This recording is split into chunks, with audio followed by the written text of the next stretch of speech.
DA വീണ്ടും സർക്കാർ ജീവനക്കാരെ പറ്റിച്ചു. ഇപ്പോൾ നൈസായി തേച്ചു.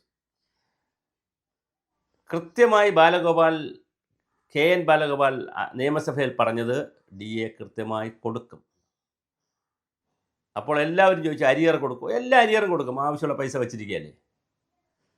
എന്നിട്ട് 3% കൊടുത്തു എന്ന് മാത്രമല്ല, ബാക്കിയുള്ളത് PF ലയിപ്പിക്കാമെന്നാണ് ഇപ്പോൾ പറയുന്നത്.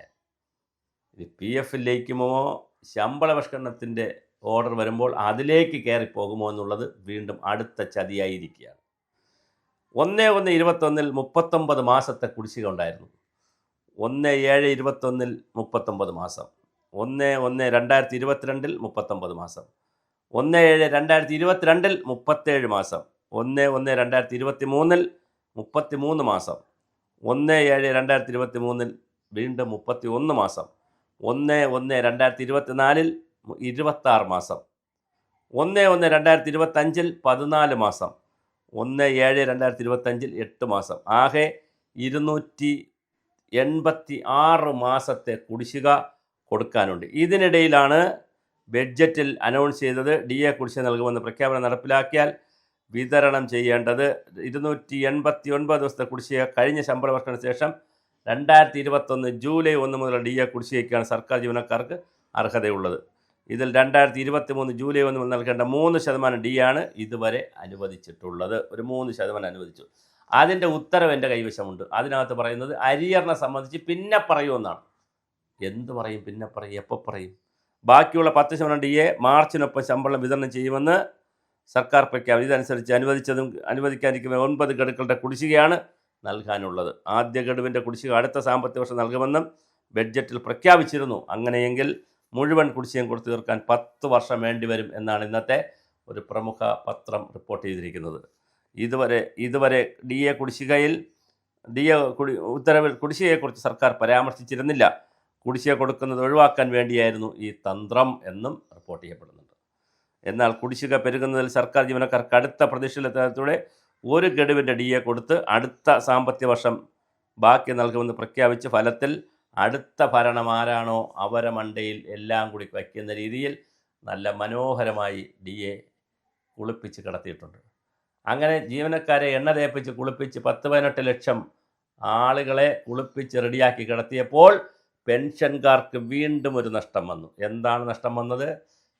ഈ പെൻഷൻകാർക്ക് മുൻകൂട്ടി പൈസ കൊടുക്കും, ജോലിക്കാർക്ക് സർവീസിലുള്ളവർക്ക് പിന്നെയാണ് പൈസ കൊടുക്കുന്നത്. ഇതിൻ്റെ ഒരു വ്യത്യാസമുണ്ട് DAയും DRും തമ്മിൽ. DA കിട്ടി ഒരു മാസം കഴിഞ്ഞാലേ DR കിട്ടുകയുള്ളൂ. അതായത് പെൻഷൻകാർക്ക് കിട്ടുന്നതിന് പേര് DR എന്നാണ്. DA എന്ന് പറയുന്നത് പെൻഷൻ സർവീസിലുള്ളവർക്ക് കിട്ടുന്നതാണ്. മാർച്ച് മാസത്തെ ശമ്പളത്തോടൊപ്പം ഫെബ്രുവരിയിലെ ശമ്പളത്തിൻ്റെ DA 3% ആർക്ക് കിട്ടും? സർവീസിലിരിക്കുന്നവർ കിട്ടുമ്പോൾ മാർച്ച് മാസത്തിലെ മാസത്തിലെ ശമ്പളത്തോടൊപ്പം കിട്ടുമ്പോൾ പിന്നെ പെൻഷൻകാരെ സംബന്ധിച്ചിടത്തോളം ഒരു മാസം ലേറ്റായേ കിട്ടത്തുള്ളൂ. എല്ലാ പ്രാവശ്യവും ഒരു മാസം ലേറ്റായി മാത്രമേ അവർക്ക് കിട്ടത്തുള്ളൂ. കിട്ടുമ്പോൾ ഒരു മാസത്തത് കൊടുക്കത്തില്ല. അങ്ങനെ കഴിഞ്ഞ് എത്രയോ കാലമായി പെൻഷൻകാർക്ക് ഈ ഒരു ഗ്യാപ്പ് വരുന്നു. ഒരു മാസത്തെ പെൻഷൻ കിട്ടാറില്ല. ഇവർക്ക് കൊടുത്തതിന് ശേഷം മാത്രമേ ഒരു മാസം കറക്റ്റ് കഴിഞ്ഞതിന് ശേഷമേ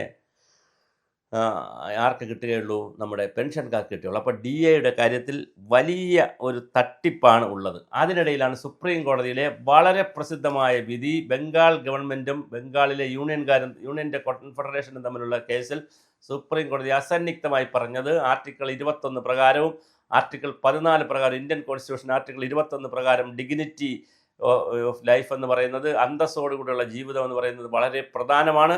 അത് അപ്പോൾ DAയ്ക്കുള്ള പൈസ കിട്ടണം. 6 മാസം ജാനുവരിയിൽ DA ഡ്യൂ ആയാൽ ഫെബ്രുവരിക്കകത്ത് DA കിട്ടണം. അത് പ്രഖ്യാപിക്കാൻ കൊടുക്കാൻ വേണം. ജൂലൈയിൽ ഡ്യൂ ആയാൽ ആഗസ്റ്റിനകത്ത് അത് കൊടുക്കണം. വളരെ പെട്ടെന്ന് DA കൊടുക്കണം. കാരണം അത് അപ്പോഴുള്ള ഒരവകാശമാണ് ജീവനക്കാരുടെ എന്ന് പറയുമ്പോഴും അത് കൊടുക്കുന്നില്ല എന്നുള്ളത് വളരെ സങ്കടകരമായ കാര്യമാണ്. ഇപ്പോഴിതാ കണക്കുകൾ സൂചിപ്പിക്കുന്നത് ഏകദേശം ഒരു വർഷത്തെ ഒരു വർഷത്തെയല്ല 286 മാസത്തെ DA കുടിശ്ശിക എന്നാണ് കിടക്കുന്നത്.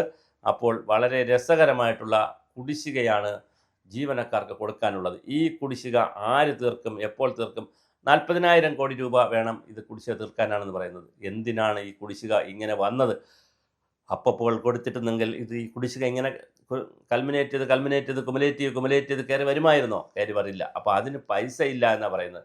72,000 കോടി രൂപ ശമ്പളത്തിന് ഈ വരുന്ന 5.5 ലക്ഷം വരുന്ന ഉദ്യോഗസ്ഥർക്കും പിന്നെ ബാക്കി വരുന്ന പെൻഷൻകാർക്കും എല്ലാം കൂടി കൊടുക്കാൻ 72,000 കോടി രൂപ വേണം. പക്ഷേ ശമ്പള പരിഷ്കരണം നടത്തിയാൽ 96,000 കോടി രൂപ വേണ്ടി വരും. എന്നാലും ഞങ്ങൾ ശമ്പള പരിഷ്കരണം നടത്തുമെന്നൊക്കെ പറഞ്ഞ് ഗീർവാണം അടിച്ചിട്ടുണ്ട്. ഇനി അതിൻ്റെ പോക്ക് എങ്ങോട്ടാണെന്നറിയില്ല. പങ്കാളിത്ത പെൻഷൻ അഷ്യോർഡ് പെൻഷനാക്കി മാറ്റുമെന്ന് പറഞ്ഞു.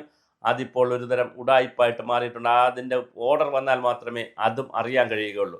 ചുരുക്കത്തിൽ സർക്കാർ ഉദ്യോഗസ്ഥരെ നന്നായി ഓലപ്പീപ്പി കാണിച്ച് വലിപ്പിക്കുന്ന വളരെ മനോഹരമായിട്ടുള്ള ഒരു ഭരണമാണ്, അല്ലെങ്കിൽ വളരെ നല്ല രസകരമായിട്ടുള്ള ഒരു ധനകാര്യമന്ത്രിയാണ് നമുക്കുള്ളത്.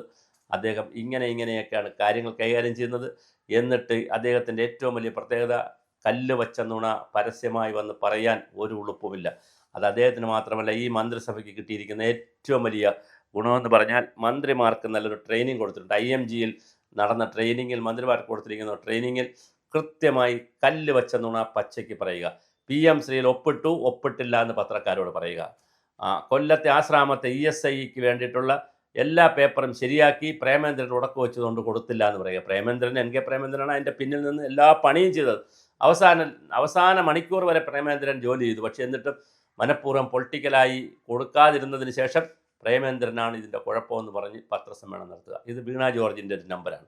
ഇപ്പോൾ ബാലഗോപാലിൻ്റെ ഒരു നമ്പറാണ് വന്നിരിക്കുന്നത്, DA. അപ്പോൾ എല്ലാ മന്ത്രിമാരും അത്യാവശ്യം നമ്പറുകൾ കാണിച്ചുകൊണ്ട് ഇങ്ങനെ പത്രങ്ങളിലൊക്കെ വന്ന് ഉഡായിപ്പ് വർത്തമാനം പറഞ്ഞ് പത്രക്കാരെയും പറ്റിച്ച് നാട്ടുകാരെയും പറ്റിച്ച് സുഖലോലുപരായി ജീവിക്കുകയും ചെയ്യുന്നു. മൂന്നാം ഭരണം വേണവും താനും. എത്ര മനോഹരമായിരിക്കുന്നു മൂന്നാമത്തെ ഭരണം കൂടെ കിട്ടിയാൽ. ഒന്നായപ്പോഴേ തന്നെ ആളുകളെ കൊന്നു, 2ആയപ്പോൾ കൊല വിളിച്ചു. അപ്പോൾ 3ആയാൽ പിന്നെ ഇനി ബാക്കിയുള്ള, ഇപ്പോൾ ചെറുപ്പക്കാർ മാത്രമേ നാട് വിട്ടു പോകുന്നുള്ളൂ. ബാക്കിയുള്ളവരും കൂടി കേരളം വിട്ടു പോകേണ്ടുന്ന, ആർക്കും കൊള്ളാത്ത ഒരു നാടാക്കി കേരളത്തെ മാറ്റിയെടുക്കുന്നതിൽ ഗവേഷണം നടത്തുകയാണ്. തട്ടിപ്പ്, പറ്റിപ്പ്, വഞ്ചന, ചതി, കള്ളം, നുണ, ഇങ്ങനെ സകലതും നടത്തിയിട്ട് പറയും, ഞങ്ങൾ പെൻഷൻ തന്നില്ലേ, ഞങ്ങൾ ആനുകൂല്യം തന്നില്ലേ, ഞങ്ങൾ അപ്പം തന്നില്ലേ. മതമല്ല പ്രശ്നം, വിശക്കുന്ന വയറിലെ അപ്പമാണ് പ്രശ്നം. അപ്പമൊന്നുമല്ല പ്രശ്നം. ഇവിടെ ഡിഗ്നിറ്റി, സണ്ണിയ പൈക്കാട് പറയും പോലെ ഇവിടെ ഡിഗ്നിറ്റിയും ജനാധിപത്യവും സ്വാതന്ത്ര്യവുമൊക്കെയാണ് പ്രശ്നം. അതുകൊണ്ട് ഇവിടെ ജനങ്ങൾക്ക് സർക്കാർ ഉദ്യോഗസ്ഥർ കൊടുക്കാനുള്ളത് കഴിയുന്നത് വേഗം കൊടുക്കുക പൊന്നു ധനകാര്യമന്ത്രി സാറേ.